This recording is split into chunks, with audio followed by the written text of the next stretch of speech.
बुधवारी संध्याकाळी दिल्लीतल्या शालिमार बागमध्ये प्रचंड उत्साहाचं वातावरण होतं। अरुंद गल्ली बोळात गर्दी जमून जय श्रीरामच्या घोषणा सुरू होत्या। त्यांच्या हातात भाजपाचे झेंडे फडकत होते। याच परिसरात राहणाऱ्या मनीष गुप्ता आणि त्यांची आई मीरा यांचं सगळेजण अभिनंदन करत होते, कारण मनीष यांच्या पत्नी आणि मीरा यांच्या सुनबाई रेखा गुप्ता यांची दिल्लीच्या मुख्यमंत्रीपदी निवड झाल्याची घोषणा झाली होती। रेखाजीच नव्हे तर आज संपूर्ण जनता दिल्लीची मुख्यमंत्री झाली आहे अशी भावना लोक व्यक्त करत होते। तब्बल 27 वर्ष सत्तेबाहेर राहिल्यानंतर भाजपाने दिल्लीच्या सत्तेत पुनरागमन केलं। निकालाला 2 आठवडे उलटल्यावरही दिल्लीच्या मुख्यमंत्री पदाबाबत रहस्य कायम होतं। दिल्लीच्या पहिल्या विधानसभेत सुषमा स्वराज भाजपाच्या मुख्यमंत्री झाल्या होत्या। त्याच दिल्लीत आता पुन्हा मुख्यमंत्री कोण होणार याकडे देशाचं लक्ष लागलं होतं। अखेर बुधवारी संध्याकाळी ती घोषणा झाली। भाजपाच्या मुख्यमंत्री म्हणून रेखा गुप्ता यांची निवड झाली। पण या रेखा गुप्ता आहेत तरी कोण आणि त्यांच्या नेतृत्वात दिल्लीत काय बदल घडेल जाणून घेऊया या व्हिडिओच्या माध्यमातून। नमस्कार, तुम्ही पाहताय गाजावाजा।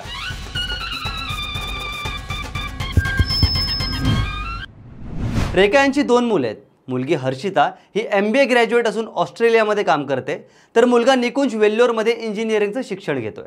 त्यामुळे ते या आनंदात थेट सहभागी होऊ शकले नाहीत। सुषमा स्वराज, शीला दीक्षित आणि आतिशी मार्लेना या 3 मुख्यमंत्र्यांनंतर 50 वर्षांच्या रेखा गुप्ता दिल्लीचं सर्वोच्च पद भूषवणाऱ्या 4थ्या महिला ठरल्यात। विधिमंडळ पक्षाच्या नेत्या म्हणून रेखा यांची निवड होणं ही भाजपामधील अनेकांना आश्चर्यचकित करणारी गोष्ट होती। तब्बल 3 वेळेस शालिमार बाग मतदारसंघातून दिल्ली महापालिकेवर निवडून आलेल्या रेखा गुप्ता पहिल्यांदाच आमदार बनल्या आहेत आणि त्यांच्या गळ्यात थेट मुख्यमंत्री पदाची माळ पडली आहे। असं असलं तरी राजकारणात त्या नवख्या नाहीत। रेखा यांनी 3 दशकांपेक्षा अधिक काळाच्या राजकीय प्रवासात अनेक महत्त्वाची पदं भूषवली आहेत। सामान्य विद्यार्थी नेत्यापासून मुख्यमंत्री पदापर्यंत असा त्यांचा प्रवास राहिला आहे। मात्र प्रसिद्धीपासून त्या नेहमीच दूर राहिल्या आहेत।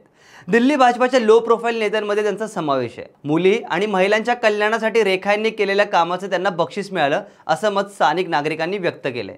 दिल्लीतील आज फाउंडेशन नावाच्या संघटनेशी रेखा या संबंधित आहेत। अनेक दशकांपासून ते या संस्थेने हाती घेतलेल्या विविध उपक्रमांमध्ये सहभागी होत आहेत। दर नवरात्रीत त्या शेकडो मुलींसोबत देवीची पूजा करतात, शिवाय गोरगरिबांना बॅग आणि ब्लँकेटचं वाटप करतात। या सर्व सामाजिक कामाची परिणती आज दिल्लीच्या सत्तेची चावी त्यांच्या हातात येण्यात झाली आहे। रेखा यांचा जन्म 1974 साली हरियाणाच्या नंदगड गावात झाला होता। त्यांचं कुटुंब 1976 मध्ये दिल्लीला स्थलांतरित झालं। 1992 मध्ये अखिल भारतीय विद्यार्थी परिषदेशी त्यांचा संपर्क झाला। तिथून त्यांचा राजकीय प्रवास सुरू झाला। अभाविप मध्ये असताना 1996 मध्ये त्या दिल्ली विद्यापीठ विद्यार्थी संघटनेच्या म्हणजे डुसूच्या अध्यक्षा म्हणून निवडून आल्या। दिल्लीच्या मुख्यमंत्री बनणाऱ्या त्या डुसूच्या पहिल्या पदाधिकारी आहेत। मेरठमधून त्यांनी कायद्याची पदवी घेतली आहे। महाविद्यालयीन शिक्षणानंतर रेखा यांनी पक्षाच्या कार्यकर्त्या म्हणून अनेक वर्ष तळागाळात काम केलं। रेखा यांना 2007 मध्ये उत्तरी पिथमपुरा वॉर्डमधून नगरपालिका निवडणूक लढवण्यासाठी उमेदवारी देण्यात आली होती। ही त्यांची पहिली मोठी संधी होती। त्यात त्यांनी सहज विजय मिळवला। त्या काळात आपल्या वॉर्डात ग्रंथालय, उद्यानं आणि स्विमिंग पूल बांधण्यासाठी त्यांनी प्रयत्न केले। तसंच सुमेधा योजनासारख्या काही योजना आणल्या। यामध्ये आर्थिकदृष्ट्या दुर्बळ विद्यार्थिनींना शिक्षणासाठी मदत करण्यात येत होती। नंतर 2012 मध्ये त्या उत्तर दिल्ली महानगरपालिकेत सलग दुसऱ्यांदा नगरसेवक म्हणून विजयी झाल्या। तेव्हा त्यांना शिक्षण समितीचं अध्यक्षपद मिळालं। रेखा यांना 2015च्या विधानसभा निवडणुकीत शालिमार बाग मतदारसंघातून आम आदमी पक्षाच्या वंदना कुमारी यांच्या विरोधात उमेदवारी देण्यात आली होती, परंतु त्या निवडणुकीत पराभूत झाल्या। नंतर 2017च्या महानगरपालिका निवडणुकीत भाजपाने विद्यमान नगरसेवकांना पुन्हा उमेदवारी न देण्याचा निर्णय घेतला। त्यात गुप्ता यांचे तिकीट कापण्यात आलं आणि काही वर्षांसाठी त्या निवडणुकीच्या राजकारणातून बाहेर फेकल्या गेल्या। मात्र 2022 मध्ये त्या शालिमार बाग B वॉर्डमधून पुन्हा नगरसेविका म्हणून निवडून आल्या। 2 वर्षांपूर्वी म्हणजे 2023 मध्ये त्यांना आपच्या शेली ओबेरॉय यांच्या विरुद्ध महापौर पदाची उमेदवारी देण्यात आली, पण सभागृहातील संख्याबळ त्यांच्या विरोधात होतं, त्यामुळे त्यांचा पराभव झाला।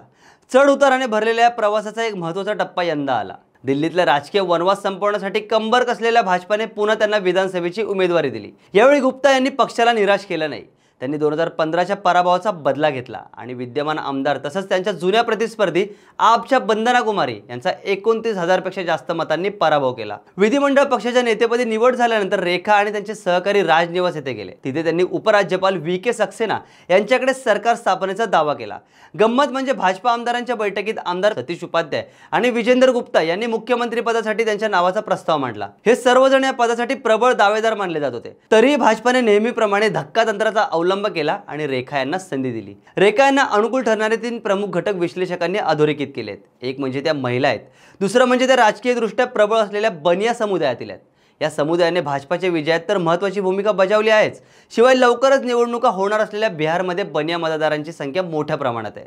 सर्वात महत्त्वाचं म्हणजे त्यांची पार्श्वभूमी सामान्य स्तरातील आहे। 3 दशकांपासून अधिक काळ राजकारणात असूनही त्यांच्या विरोधात एकही गुन्हेगारी स्वरूपाचा खटला नाही, हे विशेष। रेखा यांच्या रूपाने महिला सशक्तीकरणाचा दावाही भाजपाला करता येईल। सध्याच्या घडीला भाजपाची 21 राज्यांमध्ये सत्ता आहे, पण या राज्यांमध्ये एकही महिला मुख्यमंत्री नाही, त्यामुळे रेखा यांची दावेदारी अधिक भक्कम झाली आहे। त्याचमुळे रेखा यांच्या रूपाने भाजपाच्या दिल्लीत पुन्हा महिला राज आलंय।